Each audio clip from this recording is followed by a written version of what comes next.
Good morning. Okay, so in today's class, mm I hope you do remember what we did in the previous two classes. We learned about the features of living and non-living things, right? And in the next class, we learned mm how to differentiate between living and non-living things by comparing their features. Now, um, living things are plants, animals, and humans, right? Okay, so today we are going to learn more about plants and animals as living things. Like, they are living things, but there are ways in which they are same and they are different. Okay, today we are going to learn about all those. Okay, so let's start. So uh, all of you, I mean, almost all of you have a pet with you, right? Maybe it's a cat or it's a dog, or birds, whatever it is. So and you also have plants at home. So just think about this. Do you take care of your pet animal and your plants in the same way? mm, what are you going to do to your pet? You will take your pet for a walk, you will feed him, you will give him a bath. If he's sick, you will take him to the doctor, give him medicines, right? And but for plants, you just need to keep them under the sun. You need to make sure that they have the right amount of water in their soil, and if they need any extra fertilizer, you need to give them that, right? So in any way, they are the way in which you take care of a plant and an animal is not the same. You don't have to take your plant for a walk, and you don't need to give your plant a bath, right? You don't even need to give food to your plant because your plant makes its own food. Now, for dogs, you don't it's not compulsory that you need to keep a dog under the sunlight, or we don't water our dogs. We just give them a bath so that their fur keeps is clean, right? So see, we have pet animals and we have plants. We take care both of them, but then the way we take care of them is not same. So today we are going to learn that plants and animals are both living things, right? They all have the features, both of them have the features of living things. They grow, they can move, they need food, they reproduce. Okay, now uh, but there are ways in which they are different. See, uh, even if both of them have the features of living things, yes, they are living things, but the way they do those things are different. Now I hope you remember what is feature. A feature is when you say something uh, in detail about any object or any person. Okay, so let us look at some of the features of let us compare the features of plants and animals. How do they do these features? Okay, so let's start with food. So uh, plants, uh, see, talking about food, you know it very well that plants make their own food, right? They take the help of sunlight, water, good soil, and then they can make their own food. But animals cannot make their own food. Animals have to depend on other plants and other animals. Okay, animals eat other plants or other animals. They cannot make their own food. Plants can make their own food. If you have a pet dog, you will have to feed your dog. But if you have a plant at home, if you have plants at home, you don't need to give it food. It can make its own food with the help of sunlight, water, and soil. Okay, so food. Plants can make their own food. Animals, they depend on plants and other animals. Okay, now the next feature that we are going to compare is breathing. Plants breathe, even animals breathe, but the way they do it is different. Plants, you have already learned it in the previous blocks that uh, the leaves of a plant have tiny small holes in them, which are called stomata. and plants breathe through these holes. Okay, plants breathe through these holes. They take in the air, they take out air, just like us. We take in oxygen, we take out carbon dioxide. In the same way, plants, what they do is they take in carbon dioxide and they take out oxygen, but still then that is also breathing for them. So plants breathe through those tiny leaves in their holes, which are called stomata. And animals breathe, but they don't breathe through tiny holes. Animals have most of the animals, they breathe through their nose. Some animals, like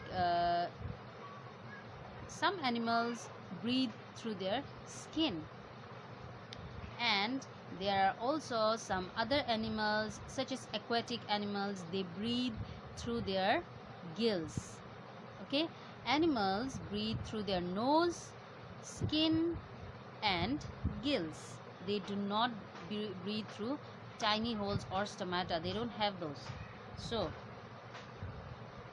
breathing: plants breathe through leaves, animals breathe through skin, nose, and gills, such as in fish.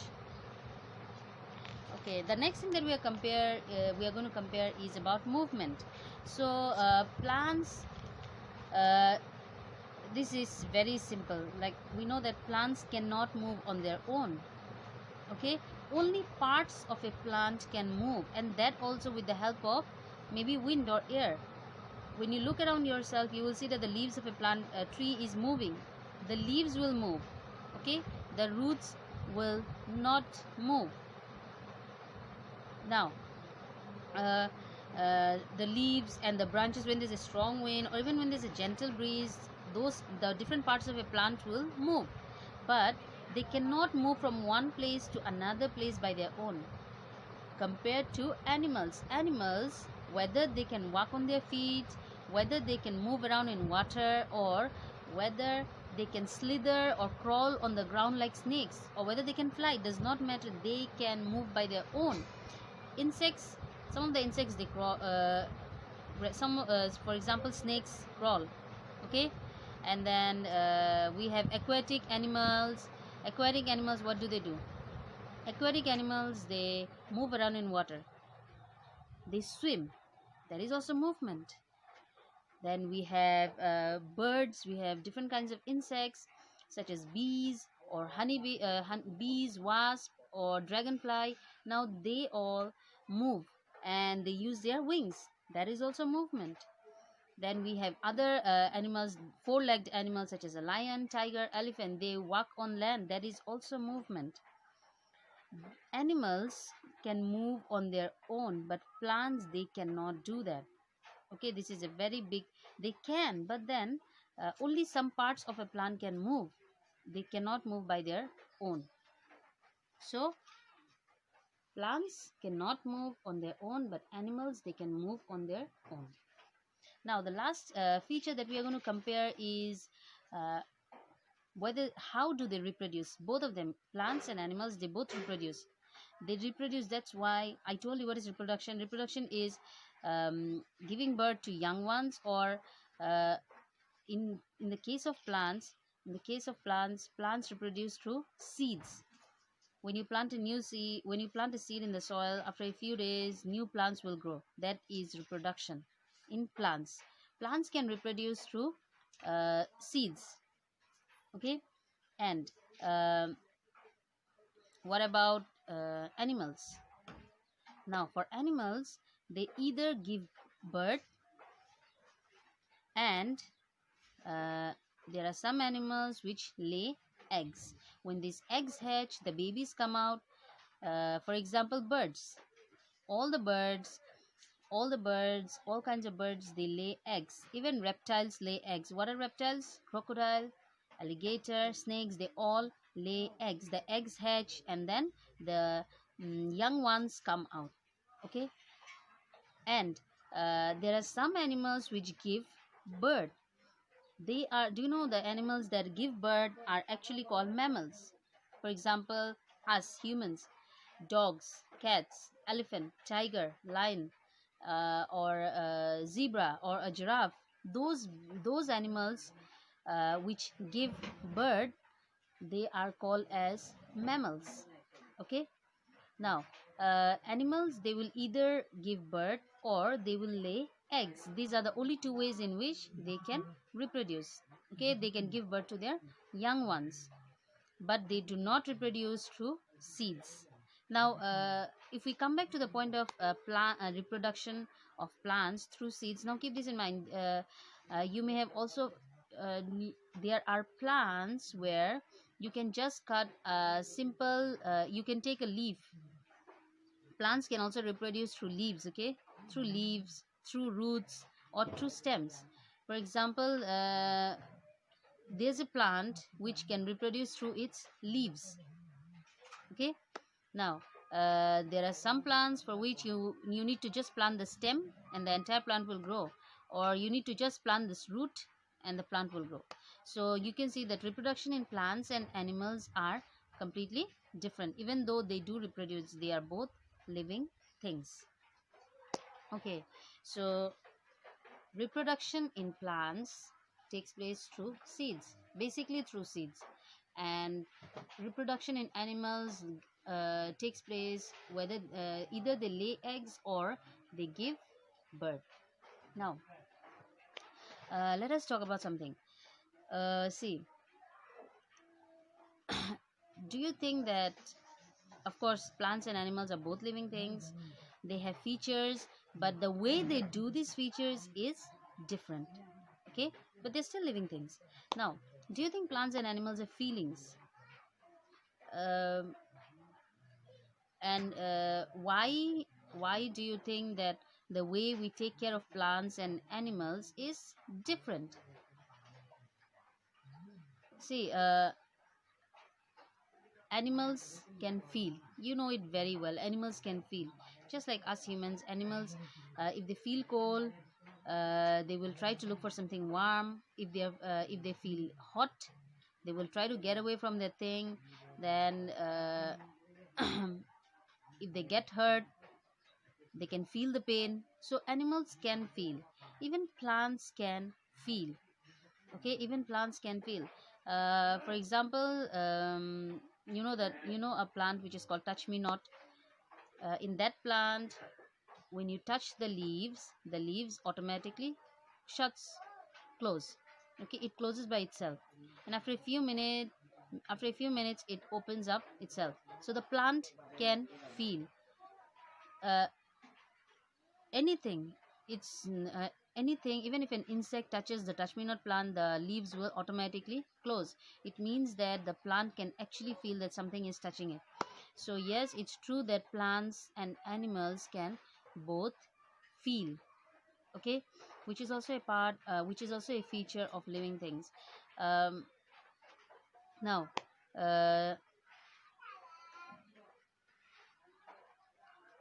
animals, the way we take care of plants and animals is different because they have different needs. Okay, they have different needs. That's why we need to take care of them in a different way. Plants, just like I told you in the beginning of the class, that plants, they need sunlight, they need water, and they need soil. You just need to plant it. You just need to plant the soil in good quality soil. Make sure that it gets proper sunlight. Water it regularly. You don't need to feed it actually. Okay, it has different needs. And what about animals? Animals also have different needs. If it's a pet animal, it will need care and affection from you. You will need to give it attention. You will need to show it that you love it. And if it's a wild animal, then wild animals are on their own, but yes, they have their own needs and they fulfill it in their own way. So the way we take care of plants and animal is completely different because their needs are also different. Okay, so I hope now you know that plants and animals are both living things, and they have the features of living things, but the way they do these features is different from each other. Okay, so that will be all for today.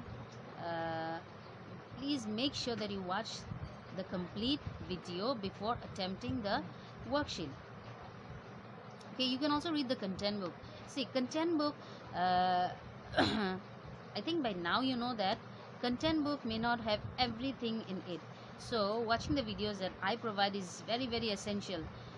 What you can do is you can watch the video, think about the topics for maybe 5 minutes, and then attempt to do the workbook. If you can do the worksheet at one go, very good. And keep this in mind that there will never be perfect answers. Don't try to Google something and then write the answer. Worksheets are there so that we can find out how much did you learn about the topic. If you don't understand a question, you can always anytime text me or call me up and let me know. Okay, I feel very happy because I have a few students, some of you regularly call me up after every class and then you ask me, ma'am, what is this, how to do this, I'm a little bit confused over there. I'm really happy with those responses because it shows that you're actually trying to do it. So don't take help from anyone. If you watch the video, if you don't understand at one go, watch it again, pause it, watch it again. Okay, try to understand and then try to do the worksheet. See, all of you writing the answers in the worksheet, you may come up with different answers, but that's completely fine. Some of you may put the answer in like 2 lines, or some of you may put the answer in just 1 line, and it may still be correct. Okay, so try to do your worksheet alone. And if you have any doubts like whether your answer is correct or not, you can just take a picture and send me, and I'll let you know whether the answer that you've written is correct or not. Okay, bye bye. That's all for today.